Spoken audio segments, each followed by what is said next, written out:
मित्रांनो, नवीन वर्षाचा आज पहिला दिवस 1 जानेवारी 2025.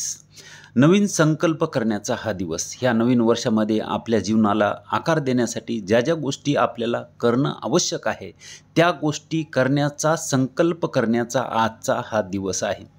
आज तुम्ही तसा संकल्प केलाच असेल की आपल्याला काय काय गोष्टी करायच्यात आणि त्या नित्यनियमानं झाल्या पाहिजे.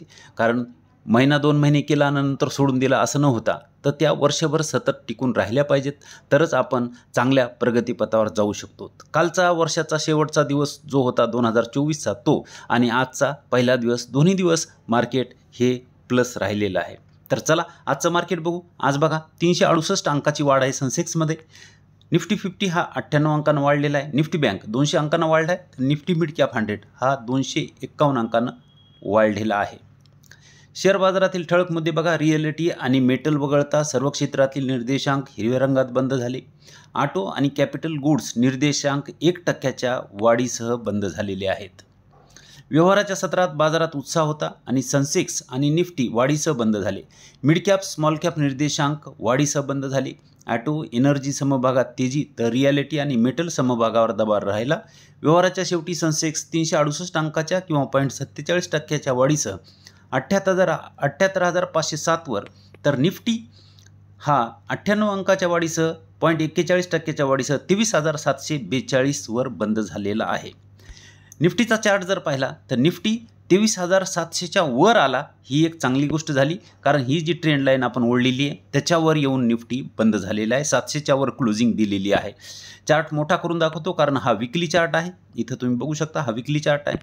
तर डेली चार्टमध्ये इथं क्लिअर कट दिसतंय की निफ्टी काल जे ब्रेकडाऊन झालं होतं ते आज त्या ट्रेंड लाईनच्या वर येऊन निफ्टीनं क्लोजिंग दिलेली आहे. ही एक चांगली गोष्ट आहे. आता ह्याच्यानंतर निफ्टी इथून पुढं जर हा 23,900चा हा जो त्याचा रेजिस्टन्स आहे तो जेव्हा तो पार करील आणि वर जाईल, तर आपण इथून पुढं बाजार वर जाण्याची अपेक्षा करू शकतो. 23,900चा हा रेजिस्टन्स त्याला पार करावा लागेल. बघू आता तो पार करेल का पुन्हा ब्रेकडाऊन देऊन खाली येईल, तर आपल्याला येणारा काळच सांगेल. आता 2 IPOची चर्चा आपण ह्या व्हिडिओमध्ये करणार आहोत. त्याच्यामध्ये इंडो फार्म इक्विपमेंट हा एक IPO आहे, तुम्ही इथं बघू शकता. आणि बाजारामध्ये याला गुंतवणूकदाराकडून उत्स्फूर्त प्रतिसाद मिळत आहे. या IPOला सर्व श्रेणीतील गुंतवणूकदाराकडून जोरदार प्रतिसाद मिळालेला आहे. इथं बघू शकता इंडो फार्म काय करते कंपनी. इंडो फार्म इक्विपमेंट 2 दशकाहून अधिक अनुभवासह ट्रॅक्टर आणि पिक आणि कॅरी क्रेन बनवते. तज्ज्ञाच्या मते इंडो फार्म इक्विपमेंटच्या बिझनेस मॉडेलमध्ये 3 विभाग आहेत, ज्यात tractor, pick and carry crane आणि NBFC कंपनी यांचा समावेश आहे. कंपनी 16 HP ते 110 HP पर्यंतचे ट्रॅक्टर बनवते आणि 9 टन ते 30 टनपर्यंतच्या क्रेन, पिक आणि कॅरी बनवते. या व्यतिरिक्त IPOच्या उत्पन्नातून कंपनीने बरोडा फायनान्समध्ये केलेली गुंतवणूक डीलर नेटवर्कला बळकट करेल, ज्यामुळे ट्रॅक्टरची विक्री वाढेल अशी अपेक्षा आहे.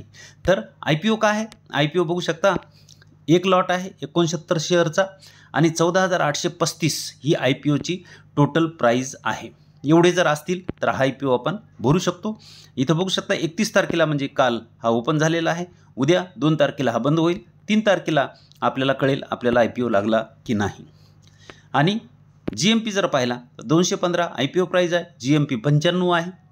310 वर लिस्ट होऊ शकतो आणि 44%चा लिस्टिंग गेन आपल्याला हे IPOमध्ये मिळू शकतो. उद्याचा अजून एक दिवस बाकी आहे. GMP हा जो 95चा आहे तो कमी किंवा जास्त होऊ शकतो, तर त्या दृष्टीनं तो GMP बघून IPO भरायला पाहिजे. त्याच्यानंतर दुसरा एक IPO आहे टेक्निकेम ऑर्गॅनिक्स. 1,10,000 रुपयाचा हा IPO आहे. एक लॉट 2,000 शेअरचा, म्हणजे हा SME IPO आहे. मागचा IPO छोटा होता, तर हा मोठा IPO आहे. हा IPO 31 तारखेला म्हणजे काल ओपन झालेला आहे. उद्या क्लोज होईल आणि 3 तारखेला अलॉटमेंट आपल्याला कळून जाईल. ह्या IPOचा GMP जर पाहिला तर 15 रुपये GMP आहे. 55 रुपये IPO प्राईज आहे. दोन्ही मिळून 70ला लिस्ट झाला तर 27%चा आपल्याला लिस्टिंग गेन भेटू शकतो. उद्याचा एक दिवस आहे. हा GMP कमी किंवा जास्त होऊ शकतो, तर त्या दृष्टीनं ते बघून आपल्याला IPO भरावा लागेल. तर हे झाले 2 IPOची चर्चा. आज कोणते शेअर वाढले तर इथं बघू शकता क्लीन साईज आज वाढलेला आहे जवळपास 8.5%. क्लीन सायन्स नंबर 1 कंपनी आहे जगामध्ये. जागतिक लेवलवर ह्या कंपनीचे जे केमिकल आहेत ते नंबर 1 वर ही कंपनी बनवते. त्याच्यानंतर केन्स टेक्नॉलॉजी ह्या कंपनीची वारंवार आपण चर्चा करत आहोत. 2.44% वाढलेला आहे. 7,595 वर हा आलेला आहे. त्याच्यानंतर विनस पाईप हा पण 4.5% वर वाढला आहे. धर्माज कॉर्प हा पण 4.5% वर वाढलेला आहे. फाईन ऑर्गॅनिक जो की पडला होता मागं चान्स होता, ही पण कंपनी चांगली आहे केमिकल क्षेत्रामधली. 2.43% ही वाढलेली आहे. एंजल वन सुद्धा 2.87% वाढलेला आहे. डोम्स वाढलेला आहे 3.96 जवळपास 4%. आता जी कंपनी आपण बघणार आहोत त्याच्यामध्ये क्लीन सायन्स जो आज वाढलेला आहे तर तीच कंपनी आपण बघू. केमिकलच्याच कंपन्या ह्या व्हिडिओमध्ये आपण बघणार आहोत. आज बघू शकता 8.5% जवळपास वाढला आहे. 1541 वर कंपनी आली आणि लीडिंग केमिकल मॅन्युफॅक्चरर आहे जागतिक लेवलला. जागतिक लेवलला ही एक नंबर 1 ची कंपनी असलेली पाहायला मिळते आणि फक्त 16,000 करोडचं मार्केट कॅप आहे. पी जर पाहिला तर 63चा, 29.6चा ROC, 22चा ROE, फेस व्हॅल्यू 1 ची. प्रॉफिट ग्रोथ आपल्याला इथं मायनस पाहायला मिळते -6.49 आणि प्रमोटर होल्डिंग जर पाहिली तर पूर्ण 75% प्रमोटर होल्डिंग आहे. EPS जर पाहिले तर EPS जे कमी होत होते इथून इथपर्यंत 3-4 क्वार्टर कमी झाले होते परंतु आता EPS वाढत आहेत म्हणजे कंपनीचं प्रॉफिट हे वाढत आहे. मिडियन पी जो आहे 63.2चा आहे आणि कंपनी तिथंच ट्रेड करत आहे. मागच्या बऱ्याच दिवसापासून मिडियन पीच्या खाली इथं कंपनी ट्रेड करत आहे. ह्या कंपनीचे आपण सेल्स जर पाहिले तर 241 करोडचे सेल्स आहेत मार्च 2018ला आणि 884 करोडपर्यंत आलेले आहेत. नेट प्रॉफिट आहे 49 करोडचं 258 करोडपर्यंत आलेत. सेल्स प्रॉफिट इथं जर पाहिलं तर आपल्याला सेल्स आणि प्रॉफिट इथं डबल डिजिट तर पाहायला मिळतात पण प्रॉफिट मागच्या 3 वर्षापासून सिंगल डिजिट झालेत आणि सेल्सही चालू वर्षामध्ये हे सिंगल डिजिट झालेलं आहे. म्हणजे मागच्या वर्षी हे सेल्स 7%चेच आहेत. सेल्स आणि प्रॉफिट दोन्हीलाही प्रॉब्लेम ह्या कंपनीमध्ये आहे पण जागतिक लेवलला कंपनी 1 नंबर आहे. इथं तर गुंतवणूकदाराला काहीच पैसा बनवलेला नाही. बघू शकता 3 वर्षामध्ये -15% आणि चालू वर्षामध्ये -2%चा आहे. आता हे जर इथं पाहिलं तर इथं पाहिल्यानंतर कोणीही सहसा ह्या कंपनीमध्ये गुंतवणूक करणार नाही कारण सेल्स प्रॉफिट चांगले दिसत नाहीत, पैसाही बनवलेला नाही तर कोणीही हिंमत करणार नाही. इथं बघू शकता रिझर्व जर पाहिलं तर 1287 करोडचं रिझर्व आहे. कर्ज जर पाहिलं तर 2 करोडचं कर्ज कंपनीवर पाहायला मिळते.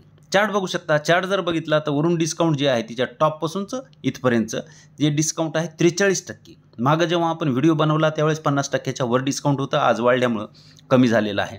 बघू शकता इथं ब्रेकआउट झालेला आहे. हा रेजिस्टन्स होता. हा रेजिस्टन्स घेत कंपनी खाली आली होती.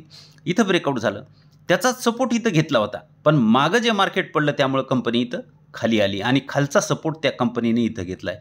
परंतु जास्त दिवस खाली न राहता पुन्हा हा जो रेजिस्टन्स तो पार करून कंपनी वर गेली, तिथं सपोर्ट घेतला आणि तिथूनच कंपनी वर जात आहे. यावरून क्लिअर कट दिसत आहे की इथून कंपनी आता पूर्ण हा आपला जो वरचा टप्पा आहे तो इथं पार करणार आहे. 2700च्या वर कंपनी जाणार आहे. दुसऱ्या चार्टमध्ये इथं तुम्हाला दाखवतो. जर इथं आपण खरेदी केली सध्याच्या लेवलला तर आपल्याला 74% प्रॉफिट होऊ शकतं आहे तिच्यावरच्या लेवलपर्यंत इथपर्यंत गेल्यानंतर. तर कंपनी चांगली आहे.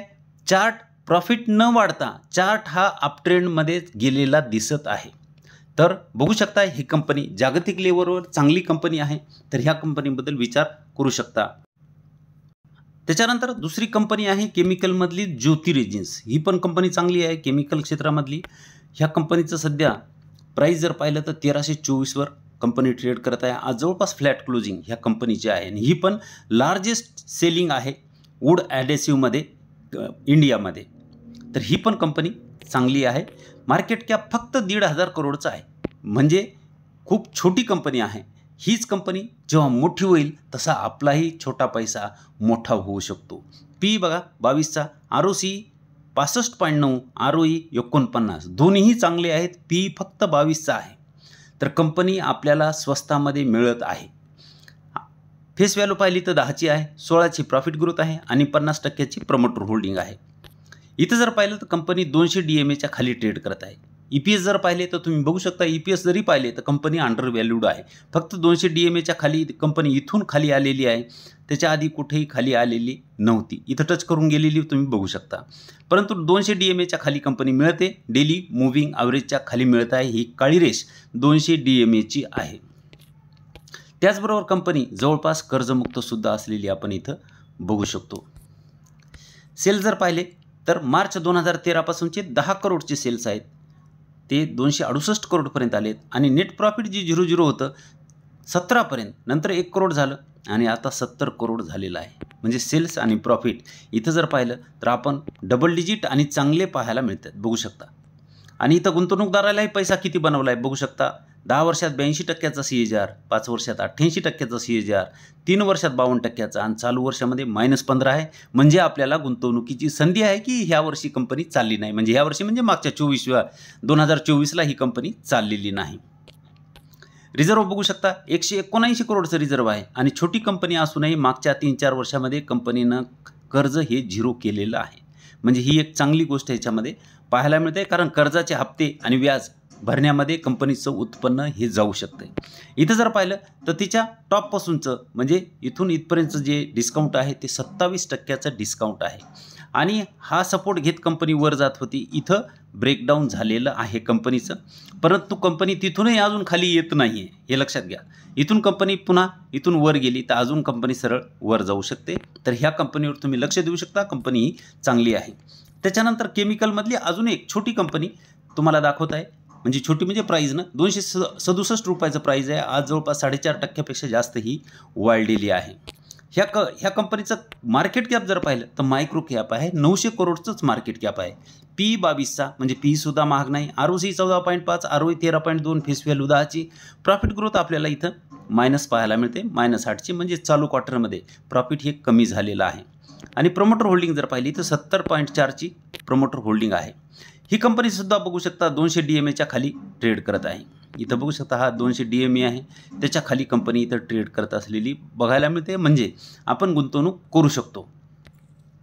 सेल जर पाहिले 2019 पासूनचे 136 करोडचे सेल्स आहेत ते 806 करोडपर्यंत आलेत आणि नेट प्रॉफिट 5 करोडचं 40 करोडपर्यंत आलेलं आहे. सेल्स प्रॉफिट इथंही आपल्याला हे चांगले पाहायला मिळतात. सेल्सही चांगली आहे, प्रॉफिटही चांगली आहे. इथंही तसाच पैसा बनवणार आहे कंपनी. जर आपण ही कंपनी खरेदी करून टिकून राहिलो तर इथं बघू शकता प्रॉफिट 55% आहे. तर 5 वर्षात 55%पेक्षा जास्त CAGR ह्या कंपनीनं बनवून द्यायला पाहिजे. 3 वर्षात 29% आहे तर 3 वर्षात 29%पेक्षा जास्त CAGR ह्या कंपनीनं बनवून द्यायला पाहिजे. रिझर्व्ह बघू शकता 362 करोडचं रिझर्व्ह आहे. कर्ज जर पाहिलं तर 137 करोडचं कर्ज आहे. कर्ज कंपनीवर जास्त नाही. चार्ट बघू शकता वरून डिस्काउंट जे आहे तिच्या टॉपपासूनचं इथपर्यंतचं 31%चा डिस्काउंट आहे. म्हणजे गुंतवणुकीला आपण सुरुवात तर करू शकतो. आणि हा सपोर्ट घेत कंपनी वर जात आहे. दुसरा एक सपोर्ट आहे, त्या कंपनी ती सपोर्ट घेत वर जात आहे. पहिला सपोर्ट इथं ब्रेक झाला, दुसऱ्या सपोर्टवरच कंपनी जवळपास तिथंच आहे. 267वर कंपनी ट्रेड करत आहे. तर ही कंपनीसुद्धा चांगली आहे, गुंतवणुकीसाठी चांगली आहे, पोर्टफोलिओमध्ये ठेवण्यासारखी आहे. तिन्ही कंपन्या ज्या आहेत त्या केमिकल क्षेत्रातल्या चांगल्या कंपन्या आहेत. तर ह्याबद्दल तुम्ही अभ्यास करून खरेदी विक्रीचा निर्णय घ्या. व्हिडिओ फक्त अभ्यास म्हणून बनवला आहे, कोणताही कॉल किंवा टिप्स नाही. व्हिडिओ चांगला वाटला तर लाईक करा, शेअर करा व चॅनलवर नवीन असाल तर सबस्क्राईब करायला विसरू नका. धन्यवाद.